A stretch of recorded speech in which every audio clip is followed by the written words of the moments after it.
बड़े दिनों के बाद आई है इम्पोर्टेंट क्वेश्चन की याद।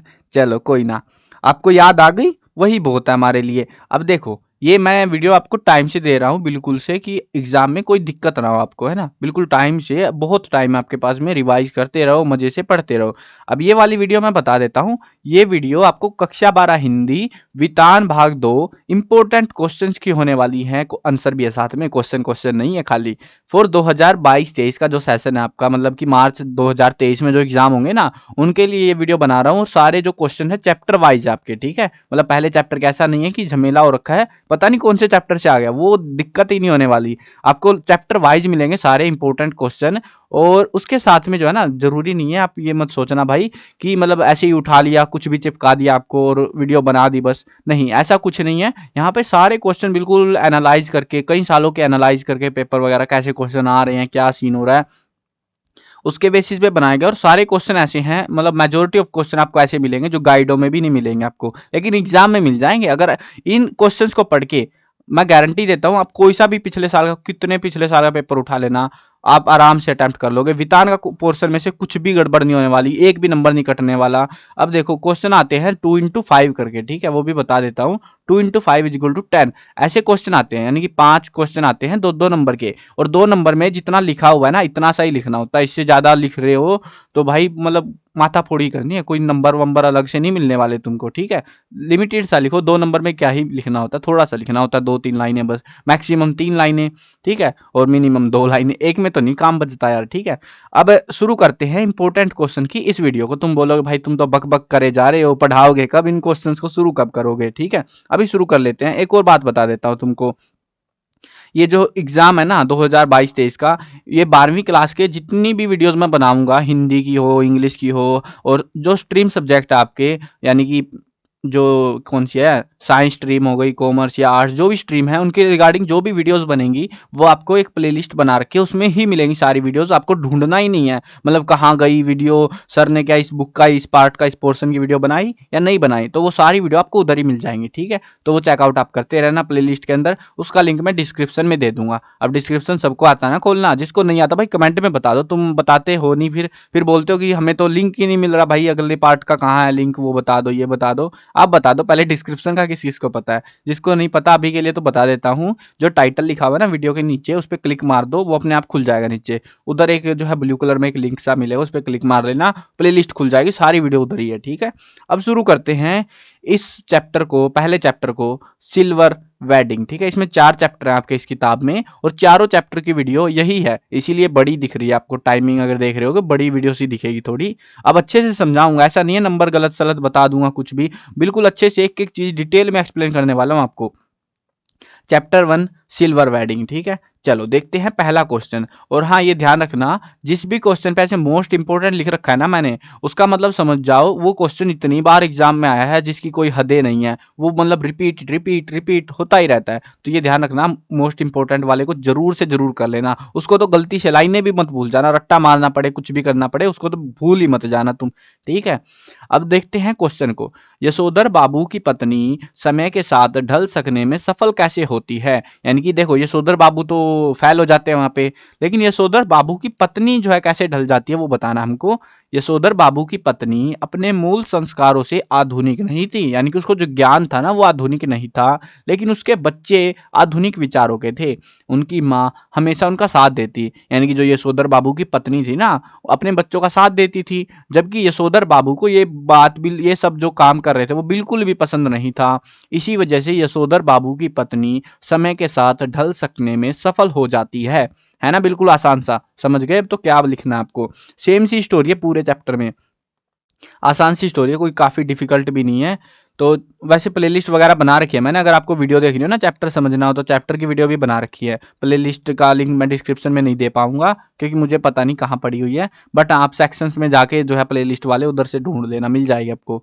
चलो देखते हैं, आगे पढ़ते हैं। प्रश्न नंबर 2, समय के साथ ढल सकने में यशोधर बाबू असफल कैसे होते हैं। यानी कि पत्नी तो सफल हो गई, यशोधर बाबू असफल कैसे होते हैं, अब की बार ये पूछ लिया हमसे।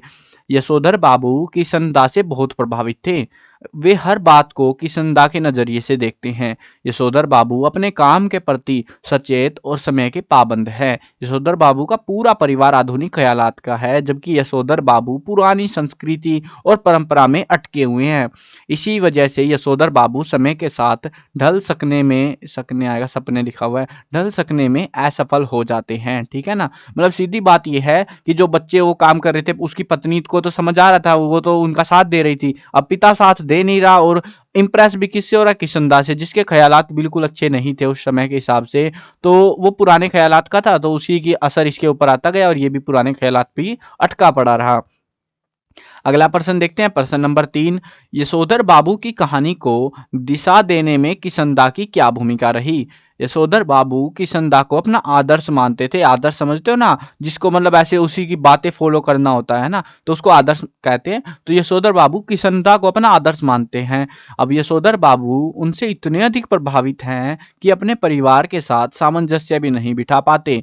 छोटी से छोटी बात को लेकर परिवार के बीच तनाव रहता है। यशोधर बाबू किशनदा की ही बातें मानते हैं। यशोधर बाबू पुरानी परंपराओं से जुड़े हुए हैं, जबकि पूरा परिवार आधुनिक समाज के हिसाब से चल रहा है। तो इस तरीके से उनकी जो पूरी कहानी है, जो हमने पाठ में समझी, तो देखो पाठ नहीं पढ़ा हो तो तुम्हें कुछ समझ नहीं आएगा, वो सीधी बात है भाई, बता देता हूँ। लेकिन अगर पाठ समझा है तुम्हें समझ भी आ रहा होगा थोड़ा बहुत कि क्या बातें हो रही है यहाँ पे। तो इसी वजह से देखो किशनदा से ज्यादा इंप्रेस थे, उसी की बातें मानते थे सारा कुछ। तो उसकी जो कहानी थी ना, यशोधर बाबू की जो जीवन था, वो पूरा पूरा किशनदा से ही इंप्रेस होकर चल रहा था। उसी ने उसको जो है पूरी डायरेक्शन दी थी, तुम्हें ये करना वो नहीं करना। अगला प्रश्न देखते हैं, सिल्वर वेडिंग कहानी का प्रतिपाद स्पष्ट कीजिए। ये क्वेश्चन रिपीटेडली मैंने 6 बार देखा एग्जाम में भाई, मतलब हद है यार, 6 बार एक ही क्वेश्चन कैसे आ सकता है एग्जाम में? इनको कोई और क्वेश्चन नहीं मिला था, तो भाई जरूर कर लेना इसको। देखो ये सेम क्वेश्चन बिल्कुल बदलता नहीं है, ए का बी नहीं बदलता इस क्वेश्चन में। सिल्वर वेडिंग कहानी का प्रतिपाद स्पष्ट कीजिए। अब क्या बताना आपको, आप कंफ्यूज हो जाओगे। देखो क्वेश्चन का यही मजा होता है, क्वेश्चन में क्या करते हैं वो लोग, अब आपको तो पता नहीं है, अब कहानी पढ़ी है, क्वेश्चन सिंपल सा बनाएंगे तो समझ आएगा। अब ये क्या क्या बताना है, क्या भाई वही नहीं पता आपको, तो है ना। तो यहाँ पे एक्चुअली हमको बताना है उसका जो क्या बोलते हैं कि थीम क्या है चैप्टर की, वो बतानी है कि हमको जो है क्या सीखने को मिलता है, क्या देखने को मिलता है इस चैप्टर में, वो थीम बतानी, मेन थीम पूछ रहे हैं हमसे ये। सिल्वर वेडिंग कहानी में पुरानी संस्कृति और आधुनिक संस्कृति के बीच का अंतर दर्शाया गया है। एक तरफ जहां यशोधर बाबू पुरानी सोच के व्यक्ति हैं, वहीं उसका बाकी परिवार आधुनिक सोच रखता है, जिसकी वजह से यशोधर बाबू परिवार के साथ तालमेल नहीं बिठा पाते। इस कहानी में दर्शाया गया है कि आधुनिक पीढ़ी मानवीय मूल्यों को ताक पर रख रही है। जैसे उसकी बेटी है फैशन में आ गई है, बेटा है अपने पेरेंट्स की इज्जत नहीं कर पा रहा ढंग से, ठीक है, जो कि उनके हिसाब से नहीं है, अलग मैटर है वो, ठीक है, जो भी है। उसको बेटे को तो लग रहा है मैं इज्जत कर रहा हूँ, लेकिन पिता को नहीं लग रहा कि वो इज्जत कर रहा है, अलग ही मैटर चल रहे हैं। वो आने वाले क्वेश्चन में बता दूंगा कौन से में था। तो आधुनिक पीढ़ी मानवीय मूल्यों को ताक पर रख रही है, जबकि पुरानी पीढ़ी के लोग अपनी संस्कृति को बचाने में लगे हैं। अपने उनके जो ख्यालात हैं, जो विचारधाराएं हैं, उनको वो वैसे का वैसा रखना चाहते हैं, जबकि जो आधुनिक पीढ़ी है वो समय के साथ बदलती जा रही है। ऐसा हमें इस चैप्टर में दर्शाया गया पूरा, ठीक है। इतना सही लिखना है, ज्यादा नहीं लिखना आपको। अगला प्रश्न देखते हैं। ये प्रश्न दो तरीके से पूछा जा सकता है, ये दो दो तरीके से एग्जाम में आया, वही दो तरीके हैं बस ये। किशनदा ने यशोधर बाबू की सहायता किस प्रकार करी, ठीक है, वो बता दो। या फिर ऐसे भी पूछ लिया, किशनदा और यशोधर पंत की मित्रता की समीक्षा कीजिए, मित्रता के बारे में बताइए। देखो मदद कौन करता है, दोस्त करता है, या जो मदद करता है वही दोस्त होता है, एक्चुअली बात एक जैसी है। अब वही चीजें हमें यहाँ पे एक्सप्लेन करनी है, कैसे हेल्प करी थी। किशनदा और यशोधर पंत अच्छे दोस्त थे। यशोधर पंत अल्मोड़ा से यहाँ दिल्ली सरकारी नौकरी की तलाश में आए थे, लेकिन उनकी उम्र कम थी। जब तक सही उम्र नहीं हुई तब तक यशोधर किशनदा के यहाँ पर रसोइया बनकर ही रहे, मतलब उसी के घर में रहे। बाद में किशनदा ने यशोधर की नौकरी भी दिलवाई और उसके कार्यों में उसका मार्गदर्शन भी किया। यशोधर बाबू किशनदा को अपना आदर्श समझते थे और उन्हीं की बातों को माना करते थे। तो ये तो हो गया, हमें समझ आ गया कि भाई किशनदा ने यशोधर बाबू की सहायता कैसे करी, यानी उनको नौकरी दिलवाई, अल्मोड़ा से आए तो वहां पे रहने को जगह दी, उसको सारा कुछ किया। अब उनकी मित्रता की अगर हम समीक्षा की बात करें, मित्रता कहाँ दिख रही है हमको यहाँ पे, तो मित्र क्या करता है, अपने दोस्त की मदद करता है, वही तो करी है इसने एक्चुअली में, है ना। तो कंफ्यूज नहीं होना, क्वेश्चन को थोड़ा कॉम्प्लेक्स बना देते हैं ताकि एग्जाम में आप भूल जाओगे लिखना क्या है। तो इस तरीके से भी क्वेश्चन पूछे जाते हैं। चलो अगला प्रश्न देखते हैं। यशोधर बाबू की बेटी की आधुनिकता का वर्णन कीजिए, यानी कि वो कितनी आधुनिक है, कैसी है वो बताना है हमको। यशोधर बाबू की बेटी आधुनिक ख्यालात की है। जब भी उसकी शादी के लिए कोई रिश्ता आता है तो वह कोई भी पसंद नहीं आता और वह सभी प्रस्तावित वरों को अस्वीकार कर देती है। यानी कि उसका बेटी को जो है रिश्ता आता है कि बेटी का शादी वगैरह करनी है, तो उसके लिए जो भी वर आते हैं, जो दूल्हे आते हैं, तो वो सारों को वो मना कर देती, मैं नहीं कर रही इससे शादी। जब यशोधर बाबू ने उसको ऐसा करने से मना किया तो वह डॉक्टरी की पढ़ाई के लिए अमेरिका चले जाने की धमकी देने लगती है कि अगर पापा आपने तुमने ऐसे बोला ना कि तुम शादी कर लो तो मैं भाग जाऊंगी अमेरिका, फिर देखते रहिए तुम क्या कर रही है ये। यशोधर बाबू की बेटी जीन और बिना बाजू का टॉप, जीन्स कहते हैं जिसको, वो जीन होती है एक्चुअल में, तो जीन्स और बिना बाजू का टॉप पहनना पसंद करती है, जबकि उसके पिता को यह बिल्कुल भी पसंद नहीं है। बस उसकी बेटी इतनी सी आधुनिक है। यही बता रखा भाई चैप्टर में, इससे ज्यादा नहीं बताया। चलो आगे बढ़ते हैं अगले क्वेश्चन पे। यशोधर बाबू के सिल्वर वेडिंग के विषय में विचार क्या थे। अब सिल्वर वेडिंग यानी कि जो 25 साल पूरे होने पर शादी के वो मनाते हैं ना, उसको सिल्वर वेडिंग कहते हैं। तो उसके बारे में यशोधर बाबू के क्या विचार थे। अब यशोधर बाबू को सिल्वर वेडिंग बिल्कुल भी पसंद नहीं है। उनको सिल्वर वेडिंग के दिन दिन केक काटना एक बचकानी हरकत लगती है, जैसे बच्चे वाले काम होते हैं। सिल्वर वेडिंग के दिन यशोधर बाबू के घर पार्टी का आयोजन किया गया था, लेकिन यशोधर बाबू जानबूझकर घर देरी से पहुंचे ताकि पार्टी में ना जाना पड़े। यशोधर बाबू के ऑफिस में जब कर्मचारी खुश होकर ये कहते हैं, many happy returns of the day sir, आज तो आपका सिल्वर वेडिंग है, शादी के 25 साल पूरे हो गए हैं, अब दे पार्टी। तो उस टाइम पे क्या होता है, अब यशोधर बाबू उनको 10-10 रुपए के 3 नोट देकर चाय पार्टी देते हैं, चाय कर लो, लेकिन स्वयं उसमें शामिल नहीं होते। ठीक है ना। देखो ये क्वेश्चन जो है ना, थोड़ा सा आपको लग रहा हो भाई उत्तर जो है इसका ज्यादा बड़ा सा बना दिया तुमने। अगर तुमको पूरा याद नहीं होता ना, कम से कम यहाँ तक तो कर लेना। यहाँ तक मिटा देता हूँ एक बार, यहाँ तक कर लेना, ठीक है। यहाँ तक तो मैंडेटरी है, उसके आगे आपकी इच्छा है, याद करो तो अच्छी बात है, नंबर नहीं कटेगा, क्योंकि पूरे में और अच्छा सा लगता है, शानदार सा प्रेजेंटेशन हो जाता है हमारी साइड से उत्तर के लिए। लेकिन अगर हम आधा लिख देते हैं, थोड़ी सी फीलिंग दबी दबी सी रह जाती है कि ऑफिस में क्या हुआ है ना, तो ऑफिस वाला है। या फिर आप यहाँ पे भी कह सकते हो, यहाँ पे जो लाइन है ना, आप में से कुछ स्टूडेंट बोलेंगे भाई ये जो लाइनें हैं ये एग्जिटीज है, तो इनको कैसे याद करेंगे हम। तो आप इसको गायब भी कर सकते हो और आप ऐसा लिख सकते हो, यशोधर बाबू के ऑफिस में जब कर्मचारी जो है उसकी मतलब यशोधर बाबू की सिल्वर वेडिंग के लिए पार्टी के लिए पूछते हैं, तब यशोधर बाबू उनको 10-10 के 3 नोट पकड़ा देते हैं। ऐसा भी चिपका सकते हो तुम, ठीक है। वो आप अपने हिसाब से बना सकते हो, ऐसा नहीं है कि एज इट इज चिपकाना है तुमको, वो अपने हिसाब से भी तुम बना सकते हो थोड़ा बहुत। मेरे को पता है तुम बनाते तो हो ही, अब एज इट इज किसी को याद नहीं रहता। चलो आगे बढ़ते हैं, अगले क्वेश्चन पे आते हैं। उपहार में मिले यशोधर के ड्रेसिंग गाउन का वर्णन कीजिए। अब ड्रेसिंग गाउन है, कपड़ा है, कपड़े में क्या बताएंगे भाई हम, चांद सितारे लगे हुए हैं, उसमें धरती झूल रही है, ऐसा तो बताने से रहे। हम बताएंगे भैया ये इसमें ये कपड़ा है और काम खत्म। देखो क्या बताना है। यशोधर बाबू का बेटा अपने पिता की सिल्वर वेडिंग पर उनके लिए एक उपहार लेकर आया था, जिसके अंदर एक ड्रेसिंग गाउन था। यह ड्रेसिंग गाउन ऊनी कपड़े का बना था, बस। और क्या होगा, और क्या बताऊं मैं तुमको, ऊन का बन रखा है, और क्या होगा उसमें। यशोधर बाबू का बेटा भूषण इसे अपने पिता को देते हुए कहता है, आप सवेरे दूध लेने जाते हैं अब्बा, फटा पुलोवर पहनकर जाते हैं, अब से इसे पहनकर जाया कीजिए, नया ताजा ड्रेसिंग गाउन। ठीक है ना। तो ऐसी जो है ना, एक्चुअली में यहाँ पे भावनाएं दर्शाने की कोशिश है कि भावनाएं कैसी थी उस ड्रेसिंग गाउन के साथ में, तो वो भावनाएं बतानी है आपको। ड्रेसिंग गाउन में तो कुछ था नहीं भाई, उन्नी कपड़े का था। ये 2 नंबर में क्यों देते फिर, है ना। 1 नंबर में पूछ लेते ड्रेसिंग गाउन कैसा था, उन्नी कपड़े का था, खत्म बात। लेकिन नहीं, इन्होंने 2 नंबर में दिया है, तो आपको ऐसे एक्सप्लेन करना पड़ेगा फिर इसको, ठीक है। चलो आगे बढ़ते हैं अगले प्रश्न पे। यशोधर बाबू की वाहन से संबंध विचारधारा को स्पष्ट कीजिए, यानी कि वाहन जो गाड़ी वगैरह चलाते हैं तो उसके बारे में कैसी सोच थी यशोधर बाबू की। बड़ी हंसी आएगी आपको ये जान के। देखो यशोधर बाबू साइकिल से ऑफिस जाया है या थे, मतलब है लिखा हुआ है कई बार चैप्टर में, कई जगह पे थे ऐसे बना रखा है इन्होंने। तो ऑफिस जाया करते हैं, उनके बच्चे ऐसा करने से उसे रोकते भी हैं और बोलते हैं आप स्कूटर पर जाया कीजिए, क्योंकि साइकिल में अच्छा नहीं लगता ना, ऑफिसर है भाई। यशोधर बाबू को स्कूटर बिल्कुल पसंद नहीं है, उनको स्कूटर बिल्कुल बेकार सवारी मालूम पड़ती है, इसीलिए अब वे पैदल ऑफिस चले जाते हैं। लेकिन ना रे ना, हम स्कूटर पे कैसे भी नहीं जाएंगे, कुछ भी नहीं करेंगे, साइकिल पे बुरा लग रहा है, हम पैदल भाग जाएंगे। देखो भाई स्वैग। चलो अगला क्वेश्चन देखते हैं। यशोधर पंत के स्वभाव को रेखांकित कीजिए, यानी कि कैसा स्वभाव है उनका वो बताना हमको। यशोधर पंत बहुत ही ईमानदार और मेहनती व्यक्ति हैं। वे कर्मचारियों को समय से पहले घर नहीं जाने देते, लेकिन उनके साथ मनोरंजक बातें जरूर करते हैं। घर हमेशा 8 बजे पहुंचते हैं, जबकि ऑफिस से 5:30 बजे छुट्टी हो जाती है उसकी, फिर भी 8 बजे पहुंचे, टाइम फिक्स है।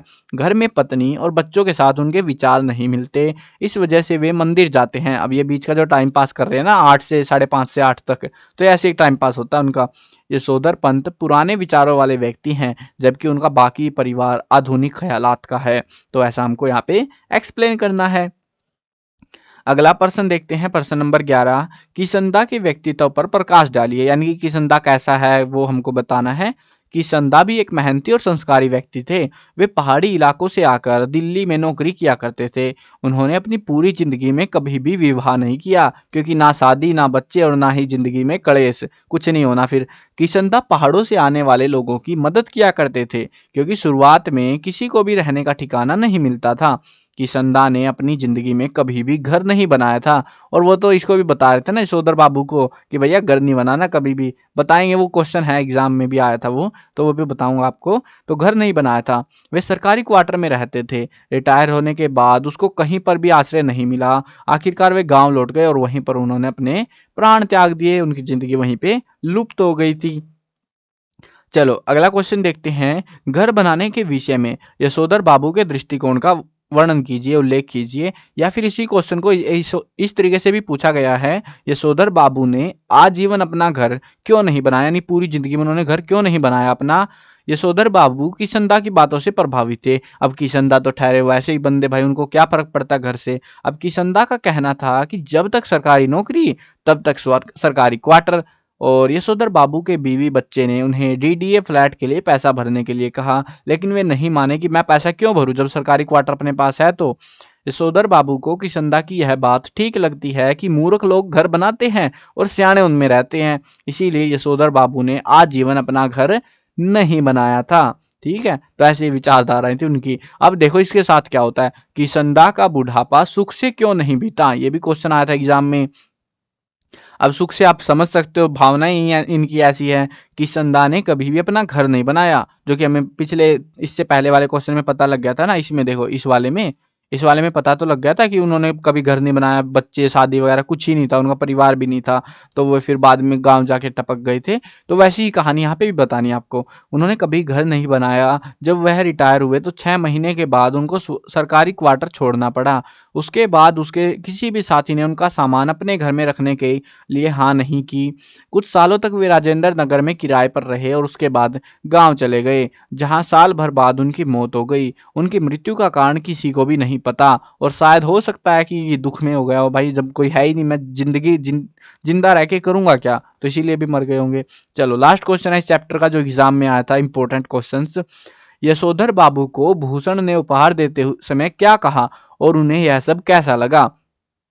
अब ये बातें काफी खतरनाक, मतलब सबसे डिफिकल्ट क्वेश्चन मैं बोलूँ ना तो यही है, क्योंकि इसमें जो कोमे के अंदर जो लिखा होता है ना वो एग्जैक्ट सा लिखना होता है, तो वो बड़ी दिक्कत होती है। भूषण ने अपने पिता को उपहार देते हुए कहा, इसे ले लीजिए, यह मैं आपके लिए लाया हूँ। ऊनी ड्रेसिंग गाउन है। आप सवेरे जब दूध लेने जाते हैं बा फटा पुलोवर पहनकर जाते हैं, जो बहुत बुरा लगता है। आप इसे पहनकर ही जाया कीजिए। ये बातें कहता है उसका बेटा भूषण। अब यशोधर बाबू को उसके बेटे भूषण द्वारा दिया गया उपहार देखकर उसकी आंखों में चमक आ गई कि बेटा मेरे लिए उपहार लेके आया है। लेकिन उसको एक बात चुभ गई कि उसका बेटा ये कह रहा है कि आप सवेरे दूध लाते समय इसे पहन लिया करें, यह बात नहीं कहता कि दूध मैं लिया करूंगा, हरामी कहीं का। तो भाई बच्चे, अब पिता की सोच ही ऐसी थी, तो पिता नहीं चाहता था, मतलब पिता की इज्जत, वो पुराने ख्यालात नए ख्यालात मैच नहीं कर रहे थे, मैटर अलग ही चल रहा था। ठीक है, ये टोटल 14 क्वेश्चंस थे जो कि इस चैप्टर से, फर्स्ट चैप्टर से एग्जाम में आ चुके हैं। प्रीवियस कितने भी साल पहले का पेपर उठा लो, इनसे बाहर क्वेश्चन नहीं मिलेगा आपको।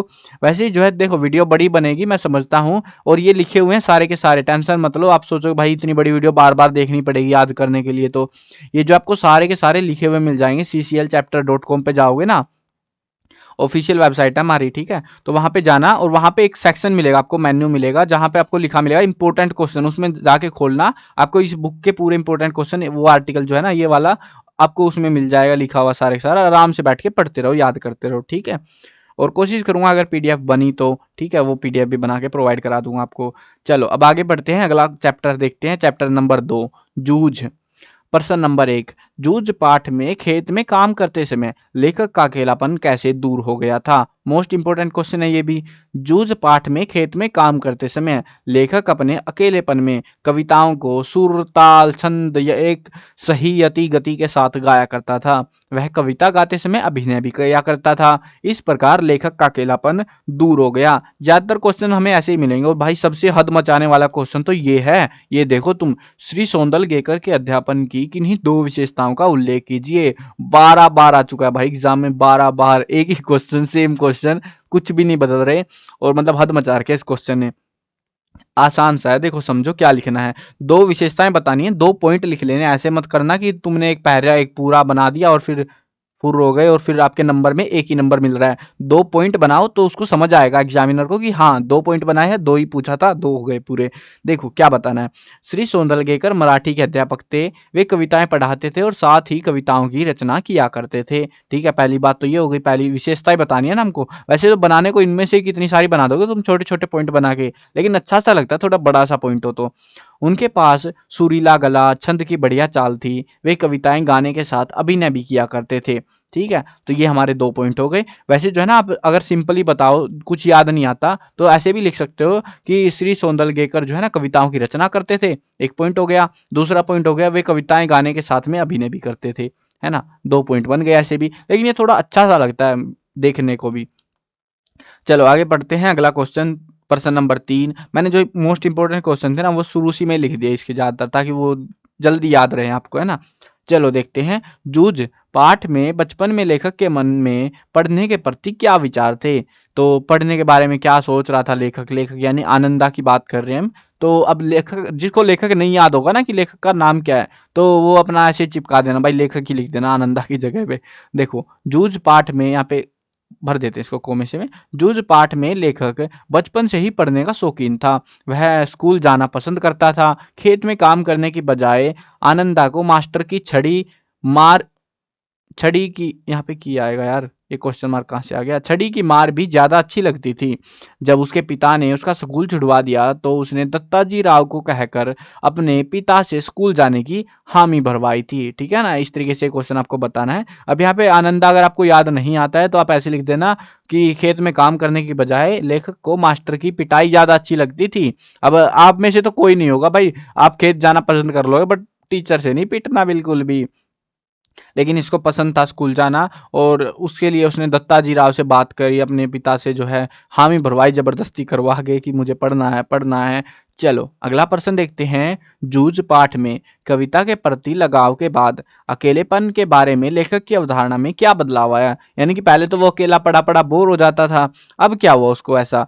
तो कविता में जब उसको कविताओं से प्रेम हो गया ना, उसके बाद क्या उसकी जिंदगी में? कविताओं के प्रति लगाव के बाद आनंदा अकेला रहना पसंद करने लगा, क्योंकि लेखक अपने अकेलेपन में कविताओं को सुर ताल छंद एक सही यति गति के साथ गाया करता था।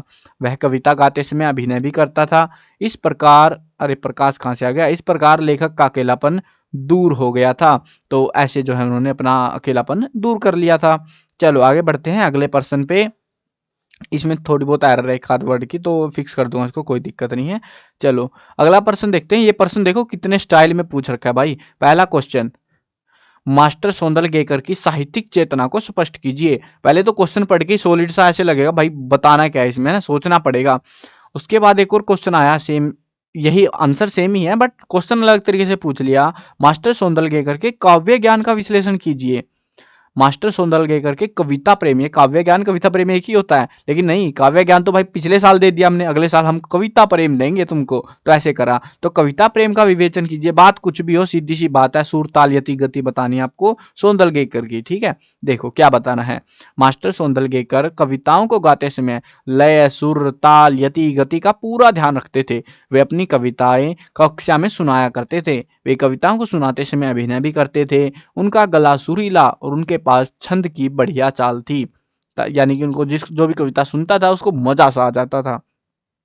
अगला प्रश्न देखते हैं। अगला प्रश्न है ये हमारे पास में, आनंदा के दादा का कोल्लू सारे गांव में सबसे पहले क्यों चलता था? एक तो क्वेश्चन ये है, और ये ऐसा ही क्वेश्चन दूसरे तरीके से पूछा है, यही क्वेश्चन, गुड़ के विषय में दादा के व्यापारिक ज्ञान पर प्रकाश डालिए। अब कोल्लू में गुड़ बनाता था उसका दादा, तो वो पहले ही चालू कर लेता था, तो ताकि उसको दिक्कत ना हो, तो वही बताना बस आपको। तो व्यापारिक ज्ञान भी वही है उनका, और वो पहले क्यों चलाते थे वो भी सेम ही उत्तर है। देखो क्या है, चारों ओर कोल्लू चलने से बाजार में गुड़ की कीमत गिर जाती है, जिसके कारण गांव के कोल्लू में बनने वाले गुड़ की कीमत घट जाती है। दादा की समझ से जो है ना, ज्यादा निकलने की बजाय गुड़ ज्यादा निकाल लो, टाइम पे अगर पक जाएगा गन्ना तो ज्यादा गुड़ निकलेगा, लेकिन गुड़ ज्यादा निकालने की अपेक्षा भाव ज्यादा मिलना चाहिए, इसीलिए पूरे गांव में अपना कोल्लू सबसे पहले शुरू कर दिया करते थे ताकि लेट ना हो जाए।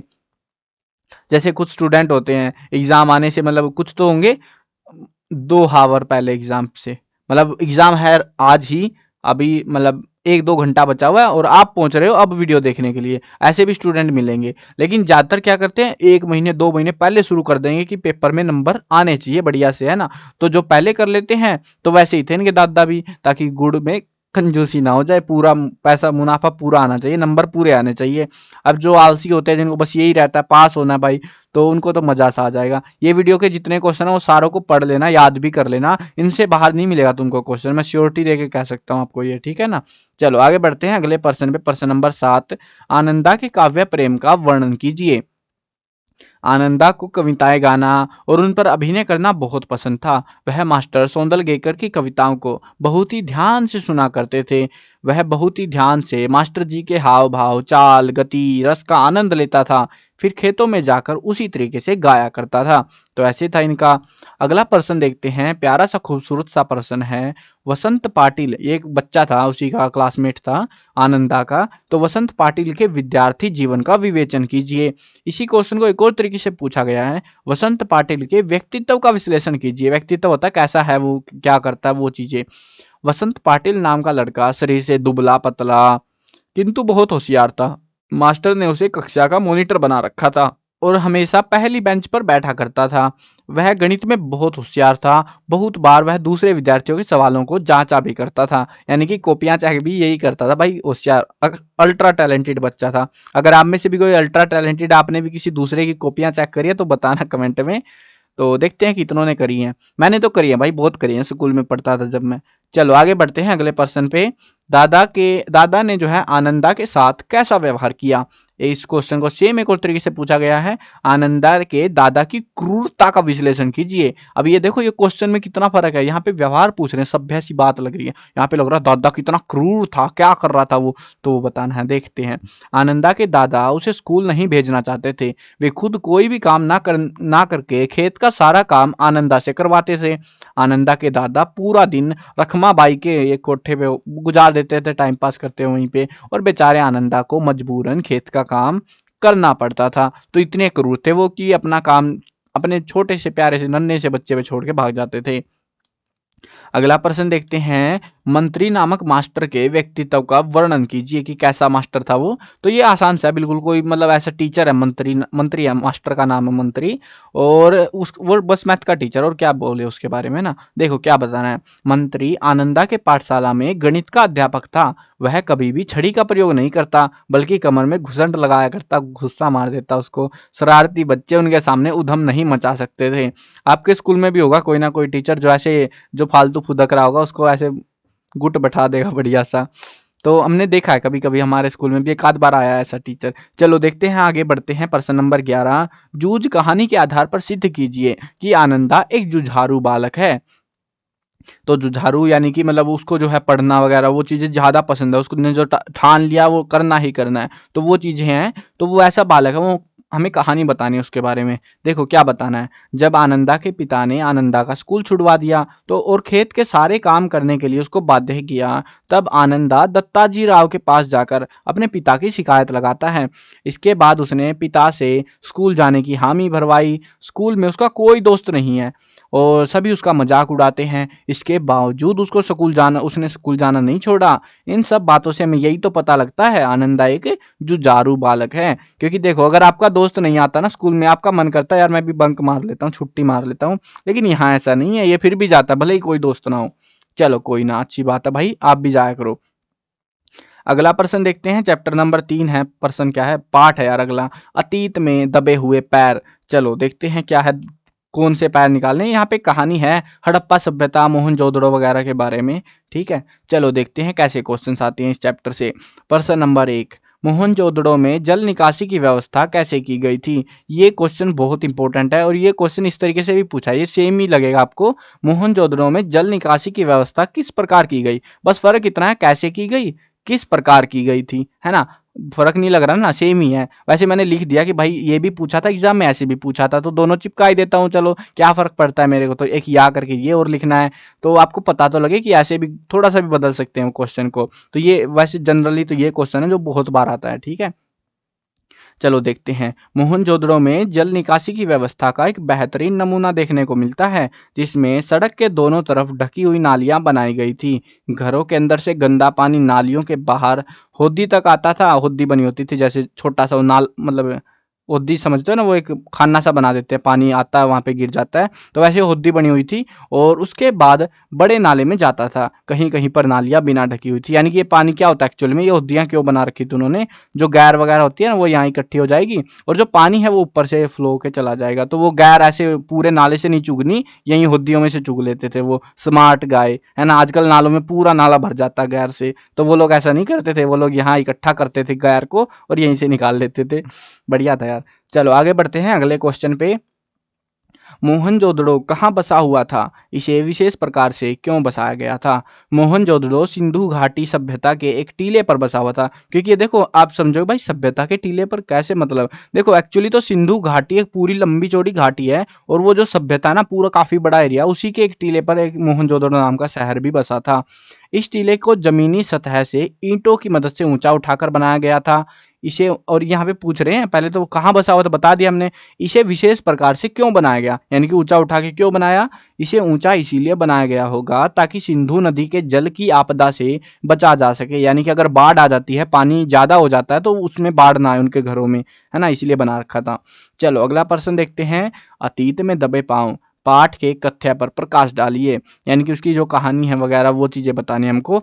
सिंधु घाटी की खुदाई के दौरान बहुत सारे शहरों का पता चला। इन शहरों में बनाए गए घर, चौड़ी सड़कें और नालियां देखने को मिलती हैं। कुछ शहर अपने स्नानागार के लिए प्रसिद्ध थे तो कुछ अपनी कलाकृति के लिए। सिंधु घाटी की सभ्यता आम प्रयोग में होने वाली ज्यादातर चीजों की खेती किया करते थे। पूरा शहर एक खास तरीके से नियोजित था। आज ज्यादातर चीजें अजायब घर, यानी कि जिनको हम म्यूजियम कहते हैं ना, उनमें देखने को मिलती है, लेकिन शहर अभी भी वहीं पर बसा हुआ है। क्योंकि इतने बड़े शहर को म्यूजियम में थोड़ी ना रख लेंगे, जो आज टूटे फूटे खंडर के रूप में देखा जा सकता है। ठीक है, तो ये है यहाँ पे पूरी जो कहानी थी एक्चुअली में ये था।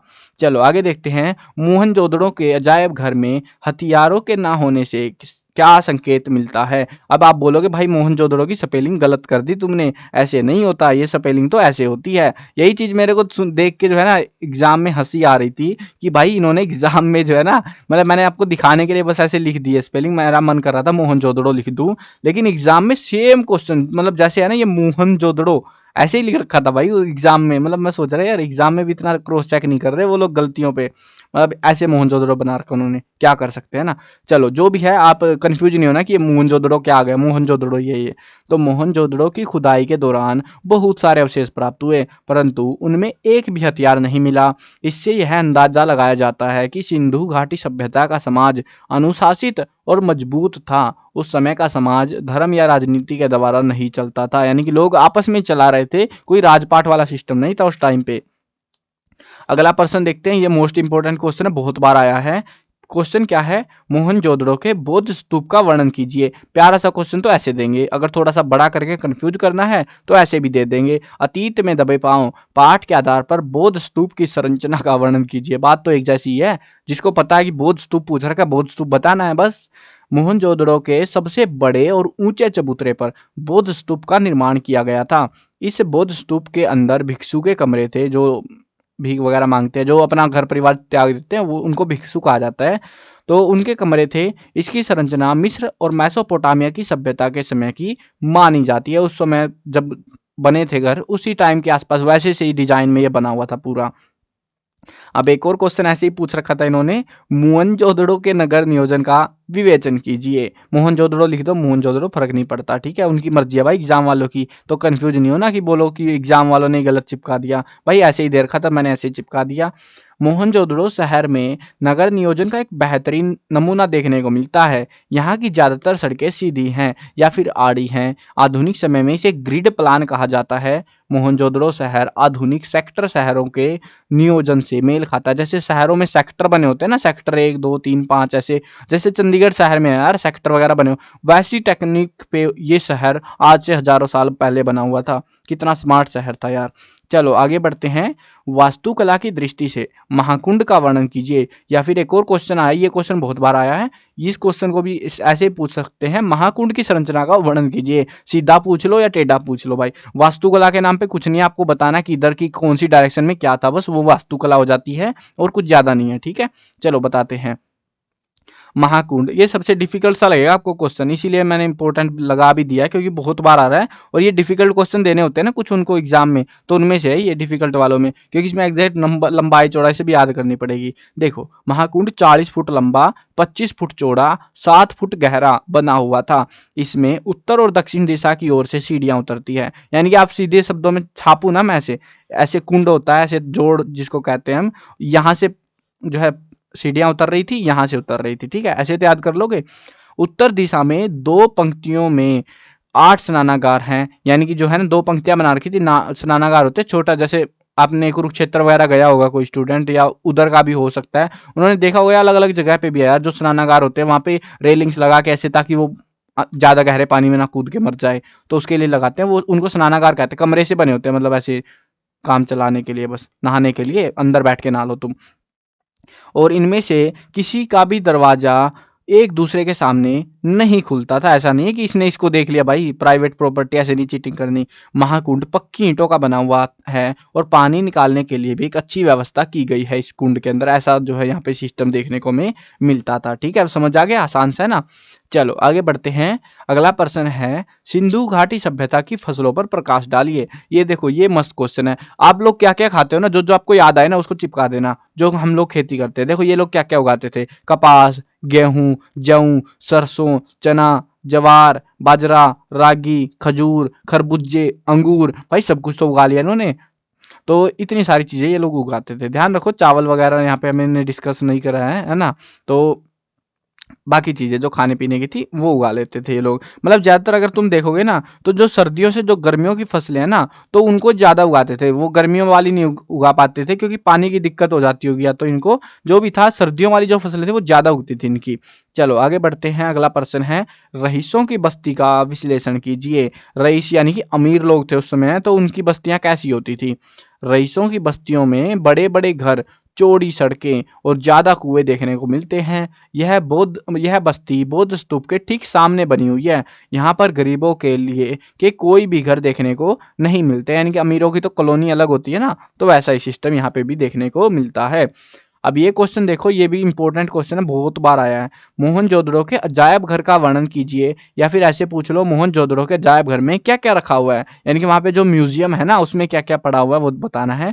देखो मोहनजोदड़ो के अजायब घर, ये इकट्ठा था यार। अजायब घर में ज्यादा चीजें हमें देखने को नहीं मिलती। मोहनजोदड़ो का अजायब घर एक छोटी सी इमारत के रूप में है, जिसके अंदर काला पड़ गया गेहूं, तांबा, कांसे के बर्तन, मोहरे, मृद भांड यानी मिट्टी के पैंडे वगैरह जो होते हैं, तांबे के शीशे, आईने, 2 पाटन की चक्की, मिट्टी की बैलगाड़ी, रंग बिरंगे पत्थर के हार और सोने के कंगन रखे हुए हैं।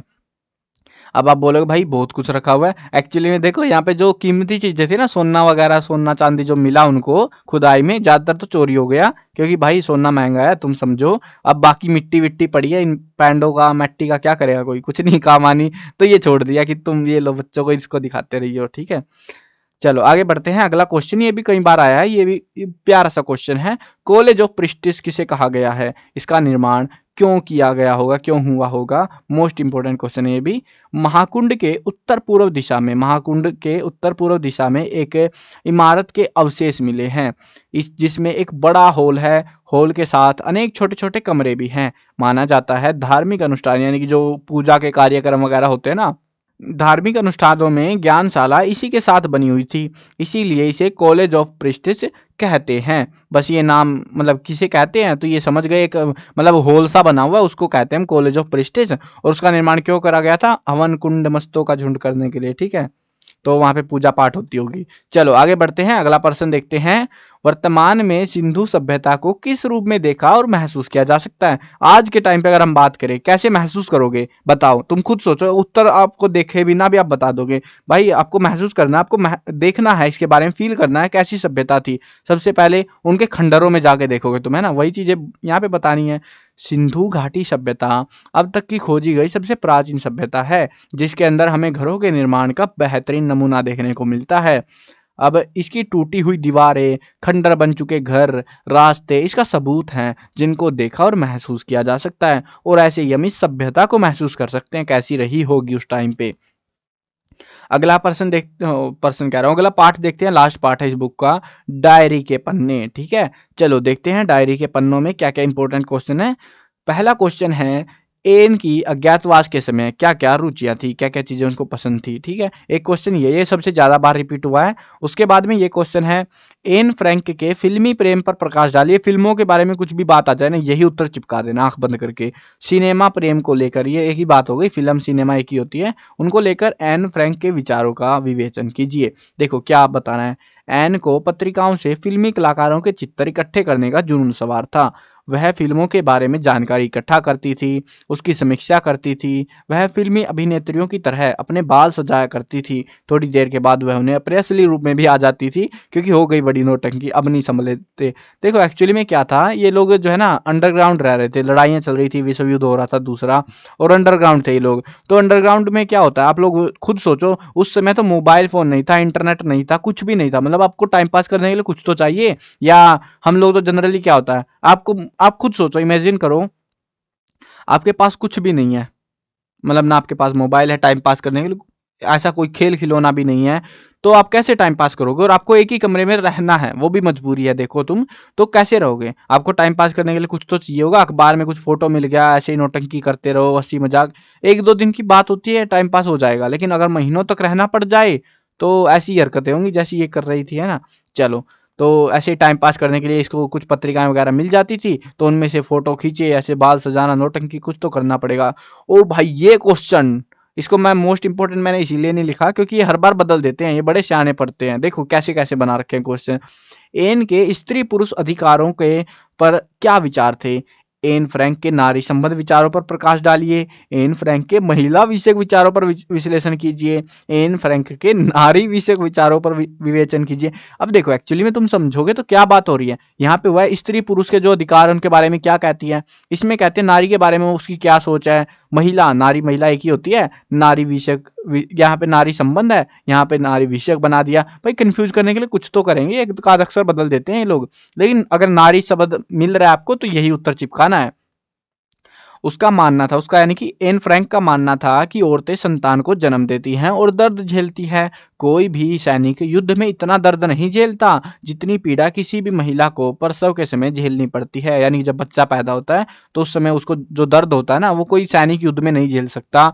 आधुनिक महिलाएं पूरी तरह स्वतंत्र होने का हक पाना चाहती हैं। महिलाओं को पूरा सम्मान दिया जाना चाहिए, उन्हें भी सैनिक बनने का दर्जा मिलना चाहिए। पुरुष शुरुआती दौर से ही औरतों पर शासन करने लगे थे, जो बिल्कुल ठीक नहीं है। भाई हरामी थे तुम लोग, बिल्कुल ऐसे नहीं चलेगा, बिल्कुल हमें भी आज़ादी चाहिए। चलो अगला प्रश्न देखते हैं। कैबिनेट मंत्री मिस्टर बोल्केस्टीन ने क्या घोषित किया था कि जिससे एन को खुशी मिली थी? अब ये काफ़ी इंटरेस्टिंग सी चीज़ है। उसने अपनी डायरी किटी के अंदर कुछ लिखा हुआ था और उसी को लेकर ये बात थी। कैबिनेट मंत्री मिस्टर बोल्केस्टीन ने कहा, जब युद्ध खत्म हो जाएगा तब युद्ध का वर्णन करने वाली डायरियां और पत्रों को इकट्ठा किया जाएगा। अब एन भी एक डायरी लिख रही थी किटी नाम की, तो इसीलिए वो खुश हो गई कि मेरी डायरी भी पब्लिश होगी। लेकिन किस्मत देखो यार एन की, वो डायरी पब्लिश होने से पहले ही मर गई, फुट्टी किस्मत। लेकिन फिर भी पब्लिश हो गई और आज तक तुम इसको पढ़ रहे हो। देखो 1940-45 के आसपास की बात है ये। और उस टाइम से जो है आज हम इस कहानी को पढ़ रहे हैं, एन की कहानी को पढ़ रहे हैं, और आप सोचते हो हमको क्यों पढ़ा रहे हैं। तो इसी की करामात है ये सारी, ठीक है। चलो आगे बढ़ते हैं। अज्ञातवास के दौरान एन और वानदान परिवार बिजली क्यों नहीं जलाते थे। अब बिजली तो आती थी, ऐसा नहीं है बिजली नहीं आती थी, लेकिन बिजली आती थी तो वो जलाते क्यों नहीं थे। देखो, अज्ञातवास के दौरान उनके इलाके की बिजली काट दी गई थी। कभी कभी थोड़ी बहुत बिजली आती थी, ऐसा नहीं था बिल्कुल नहीं आती थी, तो उसमें भी वे बत्तियां तक नहीं जला सकते थे, क्योंकि अगर वे ऐसा करते तो ऐसा एएसएस वाले उन्हें पकड़कर शिविरों में डाल देते, जहां पर जिंदगी बहुत मुश्किल थी। तो इसीलिए वो उससे बढ़िया तो उनके मतलब पब्लिक में रहने से बढ़िया अपने घर में अंडरग्राउंड छिप लो भाई, वो ज़्यादा बढ़िया रहता है ना। तो इसीलिए वो ऐसा नहीं कर रहे थे। चलो नेक्स्ट क्वेश्चन देखते हैं। 1000 गिल्डर के नोट अवैध मुद्रा घोषित करने से उत्पन्न कठिनाइयों का विवेचन कीजिए। यानी कि जो है ना वो नोट वहां पे जो चल रहे थे, जैसे सरकार ने भारत में भी पाबंदी लगाई थी ना, कौन से नोटों पे, 500 और 1000 के नोटों को रात को बंद किया गया था, वैसे ही जो है यहाँ पे भी 1000 गिल्डर के नोटों को बंद कर दिया गया। तो 1000 गिल्डर के नोट अवैध मुद्रा घोषित होने से उन लोगों को बड़ा झटका लगा जो भूमिगत हो गए थे। भूमिगत का मतलब है जो अंडरग्राउंड अपने घरों में छिपे हुए थे ना, उनको बड़ी दिक्कत हुई, क्योंकि एक तो करेंसी जो थी उनके पास में, जो पैसा था वो इलीगल हो गया, वो पैसे की इज्जत ही नहीं बची। नोट बदलवाने का जैसे सरकार ने अपॉर्चुनिटी दी कि तुम नोट बदलवा लो, तो नोट बदलवाने के लिए बाहर निकलना था, जो एक भारी मुसीबत थी, क्योंकि फिर उनको पकड़ के उन शिविरों में डाल देते, फिर वो मरे काम से। इसके अलावा नोट बदलने के लिए उनको सबूत देना पड़ता था, तेरे पास इतने नोट कहाँ से आए, उसके पास ये कहाँ से आया, जिसका हिसाब किताब देना क्षमता के बाहर था, क्योंकि उस समय लड़ाई चल रही थी, और अगर उनका हिसाब देने बैठेंगे तो मेरे पास मैंने इतना जमा कर रखा था, ये था वो था, बस वो सुनने वाले हैं नहीं, और तुम वहां पे पकड़े गए। तो इसीलिए बहुत दुख हुआ लोगों को। अगला प्रश्न देखते हैं। जॉन और मिस्टर क्लीमैन के व्यवहार का परिचय दीजिए, कैसे थे उनका व्यवहार, क्या चीजें थी। जॉन और मिस्टर क्लीमैन को अज्ञातवास में छुपे या भूमिगत हो गए लोगों के बारे में बात करना अच्छा लगता था। वे उन सब की तकलीफों से हमदर्दी रखते हैं जो गिरफ्तार हो गए हैं, और उन लोगों की खुशी में खुश हैं जो कैद से आजाद कर दिए गए हैं। यानी जो खुश है उनके साथ खुश है वो भी, जो दुखी है उनके साथ वो भी दुखी हैं, ऐसा उनका व्यवहार था। मिसेज वानदान की प्रकृति का विश्लेषण कीजिए। मिसेज वानदान को अपने बचपन की कहानियां सुनाने में बहुत मजा आता था। दूसरों को पकाती रहती थी कहानियां, मैंने बचपन में ये करा, मैंने बचपन में वो करा, जिसको बाकी सब 1000 बार सुन चुके थे। अब अज्ञातवास में और ऐसी तैसी कर रखी थी उनकी भी, बेचारों को कुछ ना कुछ सुना के छोड़ती थी वो। कोई भी मिल गया, आजा बेटा, आजा भैया, ये वो जो भी मिल रहा है पकड़ के कहानी सुना दी उसको अपनी। जॉन और मिस्टर क्लीमैन ने अज्ञातवास में भूमिगत व्यक्तियों की सहायता किस प्रकार की। तो कैसे करी थी उन्होंने, ज्यादा कुछ नहीं करा था उन्होंने, बस देखो, जॉन और मिस्टर क्लीमैन बताते हैं कि क्या नाम है भाई तेरा, ये हिलवर्सम में नए राशन कार्ड जारी किए गए, जिससे अज्ञातवास में रह रहे लोग राशन की सुविधा प्राप्त कर सकें। अगर राशन कार्ड ना हो तो एक कार्ड के लिए 60 गिल्डर देने पड़ते थे, और इनमें ये भी सहायता कर रहे थे जॉन और मिस्टर क्लीमैन, और ज्यादा कुछ नहीं था, ठीक है ना। तुम सोचो भाई कुछ अलग ही प्रकार की सहायता करे, तो अज्ञातवास वालों के लिए जो गायब हो रखे थे ना, अंडरग्राउंड थे, उनके लिए इन्होंने खाने पीने का थोड़ा करा जुगाड़बाजी की, राशन कार्ड बनवा दिया उनका, वो चीजें करी होंगी, राशन पहुंचाया होगा। तो ये था इनका मैटर, ठीक है। अगला प्रश्न देखते हैं। मिस्टर डसेल के व्यक्तित्व का चित्रण कीजिए। मिस्टर डिसेल बच्चों के साथ खेलते थे और उन्हें खूब प्यार करते थे। मिस्टर डसेल अनुशासन पर लंबे लंबे भाषण दिया करते थे। यह भाषण उबाऊ और नींद लाने वाले होते थे। जैसे स्कूल में लेक्चर देते ना, व्हाट इज डिसिप्लिन, बच्चों लाइन में खड़े हो जाओ, ये वो, और आपको लगता है क्या पका रहा है भाई, काम चालू करो ना, जो प्रार्थना करनी है कर करा के निपटाओ। तो इनका भी वैसा ही था, ये भाषण चालू कर देते थे और बाकियों को पका देते थे। उनको अनुशासन का पर भाषण देना बहुत अच्छा लगता था, उनको लगता था, बाकियों को नहीं लगता था बस। अगला प्रश्न देखते हैं। एन ने अपने थैले में क्या क्या भरा और क्यों भरा था। ये भी मोस्ट इंपोर्टेंट क्वेश्चन है, बहुत बार आया है। एन ने अपने थैले में अपनी डायरी, रुमाल, स्कूल की किताबें, कलर, कंघी और पुरानी चिट्ठियां भरी थी, क्योंकि वह कपड़ों की तुलना में यादों को अधिक महत्व देना चाहती थी। शायद उसको ये भी पता था कि टाइम पास कैसे करना है, तो इनसे होगा, कपड़ों से नहीं होगा, तो इसीलिए भी होगा ये मैटर। चलो अगला प्रश्न देखते हैं, प्रश्न नंबर 11। अज्ञातवास के दौरान टर्की से संबंधित वह कौन सी अफवाह थी जिसे सुनकर एन के परिवार का उत्साह बढ़ गया था। हुआ क्या, देखो, अज्ञातवास के दौरान टर्की के केंद्रीय मंत्री ने कहा कि टर्की जल्दी ही तटस्थता छोड़ देगा, यानी कि जो कब्जा वगैरह कर रखा ना बॉर्डर्स पे, समुद्र के किनारे पे, तो वहां उनको छोड़ दे उस जगह को, और इंग्लैंड के पक्ष में हो जाएगा। इस बात को सुनकर एन के परिवार का उत्साह बढ़ गया, क्योंकि ये खुद ही बैंड बजवा रहे थे आपस में, तो अब उनको वो रिस्क नहीं रहा था, तो इसीलिए वो खुश हो गए थे। तो ये थे आपके टोटल, थोड़ी सी वीडियो तो बड़ी बन गई है, लेकिन हाँ मैंने अच्छे से आपको समझा भी दिए सारे क्वेश्चन। अगर वो आपके ऊपर है, आप कैसे याद करते हो, कितने याद कर पाते हो, और सारे के सारे आपको लिखे हुए मिल जाएंगे वेबसाइट पे, जो कि मैंने लिंक बता दिया था बीच में, cclchapter.com। गूगल पे सर्च कर लेना या फिर डिस्क्रिप्शन के लिंक से चले जाना, ठीक है। वहाँ पे सारे क्वेश्चन ही लिखे हुए हैं, बैठ के आराम से याद कर लो, कोई दिक्कत की बात नहीं है। बट हाँ, एग्जाम में इनमें से क्वेश्चन आएंगे, बाहर से क्वेश्चन नहीं आएंगे। ये बार बार रिपीट हो रहे हैं हर साल, तो इनको अच्छे से बिल्कुल याद कर लेना, ठीक है। गलती से भी छोड़ मत देना कोई सा भी क्वेश्चन को, और जो मोस्ट इंपॉर्टेंट है उनको तो भूल के भी मत छोड़ देना, कि आपको मतलब बोलोगे फिर याद नहीं रहा। और बाकी जो है ना पेपर एनालिसिस वगैरह, और भी जो बाकी बुक्स है आपकी, आरओ, अभिव्यक्ति, माध्यम, नैतिक शिक्षा वगैरह, सबके इंपॉर्टेंट क्वेश्चन की वीडियो आपको मिल जाएंगी, तो प्लेलिस्ट में चेकआउट कर देना, ठीक है। मिलते हैं नई वीडियो में, बाय बाय।